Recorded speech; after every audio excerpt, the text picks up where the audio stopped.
নতুন প্ৰজন্মটোক এই যিটো মদে নিশ্চয় আমাৰ সমাজখন বহুত বেয়ালৈকে পৰ্যবসিত কৰিছে। এইটো সকলোৱে স্বীকাৰ কৰিবলগীয়া, এইটো স্বীকাৰ্যোগ্য হয় সকলোৰে বাবে।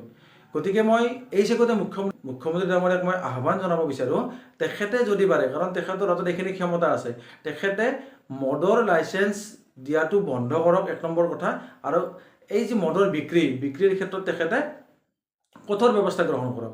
কিন্তু এনেকৈ আমি ভাবি থাকিলে নহ'ব যে মদৰ পৰা আমি ৰেভিনিউ জেনেৰেট কৰিব পাৰিম, মদৰ পৰা আমি যথেষ্ট সংখ্যক আমি টেক্স হিচাপত পইচা পাম, আৰু সেইবিলাকেৰে ধৰক মানে ৰাজ্য এখন চলোৱাৰ ক্ষেত্ৰত বহুতখিনি সহজসাধ্য হৈ পৰে। কিন্তু অকল জানো মদৰ দ্বাৰা আমাৰ ৰেভিনিউ জেনেৰেট হয়? মদক বাদ দিতো আৰু বহুত ক্ষেত্ৰ আছে, বহুত আমাৰ দিশ আছে, যে দিশবিলাকত যদি আমি অলপ মনোনিৱেশ কৰোঁ, তাৰ পৰা আমি নিশ্চয় ৰাজ্য এখনৰ উপাৰ্জন জেনেৰেট কৰিব পৰা যাব, ৰাজ্যখনৰ উপাৰ্জন নিশ্চয় তাৰ পৰাও হ'ব। গতিকে এই ক্ষেত্ৰত মুখ্যমন্ত্ৰী ডাঙৰীয়াই এই বিষয়বস্তুটো তেখেতে আগবাঢ়ক, যাতে মদৰ বিক্ৰীৰ ক্ষেত্ৰত তেখেতে যথেষ্ট কঠোৰ ব্যৱস্থা গ্ৰহণ কৰিব পাৰে।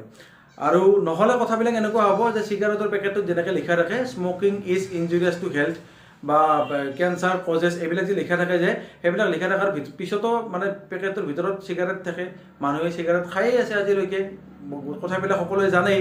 গতিকে তেখেতে যদি ভাবিছে কিয় অকল জুবিন ক্ষেত্ৰ, অসমৰ সমূহ ঠাই, যিমান ঠাই আছে অসমৰ ঠাইবোৰতে তাৰমানে এই যিটো মদৰ হওক বা যিকোনো ধৰণৰ তাৰমানে অপ্ৰীতিকৰ পৰিস্থিতি হ'ব পৰা যিকোনো বিষয়বস্তু, এইবিলাক পৰিহাৰ কৰাৰ ক্ষেত্ৰত তেখেতে কঠোৰ পদক্ষেপ গ্ৰহণ কৰক। এই ক্ষেত্ৰত